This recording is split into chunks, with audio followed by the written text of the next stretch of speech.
La ville de Guédiawaye, située sur la faune littorale nord-ouest de la région de Dakar, est caractérisée par le chômage chronique des jeunes, l'économie de la débrouille et une forte demande de services sociaux de base largement insuffisants dans un contexte de croissance des modules d'eau du sable marin. On assiste à une véritable destruction du littoral avec des coupures abusives de filaos ou la transformation de la bande en dépotoir sauvage d'ordures. L'extraction quotidienne et abusive du sable marin entraîne un changement climatique. ba ci dans les années 90 ba fii ñu toll nii fii ñu taxaw nii di wax bu ma fi nekkaan peut-être naam bu ma poussé garab yi daan naa mën a gis biir cité bi waaye ñu ne ci biir cité bi du daan mën a sax di ma gis ndax densité bi nekkoon ci bande de filao yi garab yi ni mu sëqee woon. C'est déplorable que ñun àgg ba niveau bi nii parce que on a vu la situation se dégrader petit à petit nga gis nit ñi di tuur mbalit nit ñi di dagg filao yi tuuti tuuti nit ñi di tibb suuf les populations li fi gën a métti ñun les riverains boobu jamono ñu ngi nekk xale sunu papa yi sunu mag yi sunu nijaay yi sunu yaay yi surtout ñoo ci doon def effort yu gën a métti di xeex di def lu ne mais lii rek lañ ci doon bañ fi ne àgg na niveau boo xamante ne nekkatul population yi riverains yi ñoo ko mën a fajal seen bopp àgg na niveau boo xam ne c'est drame écologique la suñ ko mënoon tuddee noonu fu yàqute mën a àgg daal filao yi dégradation yi toll na foofu noonu. Une autre menace sur l'environnement du littoral est constituée par les coupes illégales de filaos opérées par les populations pour les besoins en bois de construction et en bois de chauffe. Toutefois, la plus grande menace pour ce riz de verre très résistant à l'air marin vient du fait qu'il est aujourd'hui la nouvelle cible de coupes immobiliers et de politiciens ou placés qui prétextent de projets d'utilité publique pour morceler cette espèce en parcelles destinées à la vente.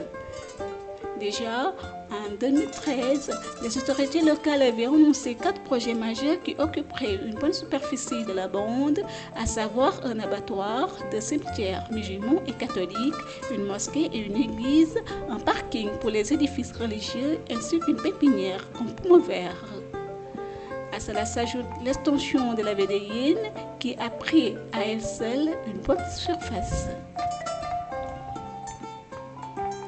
Comme d'habitude, les mêmes procédés sont utilisés. À la place des projets annoncés, on effectue des terrassements et des morcellements de terrain de 150 mètres carrés vendus à 15 millions la parcelle, selon les informations de membres du collectif pour la protection du littoral. mënuñ ko weddi parce que ça fait quelques années où loolu ça occupe l'actualité à Guédiawaye am na ay collectifs yu fi formé wu ci littoral bi yëpp. am na sax ay forum yu fi gars yi organisé yëpp di ci wax te man toog naa dégg ci benn conférence bu amoon fi nii ci foyer bu avocat bi c'était lors d'un lancement d'un mouvement je me souviens plus le nom du mouvement le maire de la ville même Aliou Sall mu koy wax ne danañ ko daaneel boobu commencé gu ñoon daaneel sax côté bële ne ci kaw commissariat bi waxi naan bi noonu fi ñu wax ne dana am cimetière yi dana am kër Serigne Touba bi dana am université bi. En dehors de ça nee na tamit am na ay infrastructures yoo xam ne c'est pour la ville de Guédiawaye mooy comme salle de spectacle ak autre chose yu bëri yoo xam ne c'est pour la ville c'est salutaire yooyu mënta ñàkk ci dëkk te Guédiawaye c'est devenu une grande ville am na infrastructure yoo xam ne c'est normal mu am ci dëkk da cee war a am te comme ginnaaw bande bii lañ fi desee ci loo xam ne suuf la je pense que c'est une aubaine chance la pour ñun ci Guédiawaye mais lépp lu ñu ciy def rek man je me dis que war nañ ci ànd ak xel. Et puis bañ a fàtte bañ a mettre de côté borom xam-xam yi ñoo xam ne c'est des experts en la chose loolu ngay wax noonu parcelles yooyu noonu dégg nañ ko lu ñu mën a wax parce que pas plus tard courant mois d'octobre ou septembre on a appris à travers la presse que les magistrats jox nañ leen fi 3 hectares loolu moom ñun ñëpp ñoo ko déggandoo mais man su may wax en tant que riverain en tant qu'habitant de Guédiawaye officiellement amuguma fenn foo xam ne toog naa fa wala gis naa ko ñuy wax ne morcelé nañ ko fii la ñu koy jaayee ñii lañ ko jox telle structure telle autre structure dégg lañ ci am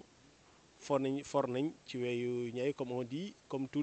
la plupart des habitants de Guédiawaye ni ñu ko déggee noonu lañu ko déggee man daal lépp lu ñu ci waxee man dekkuma genre citoyen boo xam ne damay def nihilisme wala damay braqué wu pour braqué wu parce que les choses évoluent parce que suñu ne woon fii kenn du ko laal kenn du ko def ñun ñi nga xam ne ñu ngi dëkk avocat ni taati filao kon ñun duñu am chance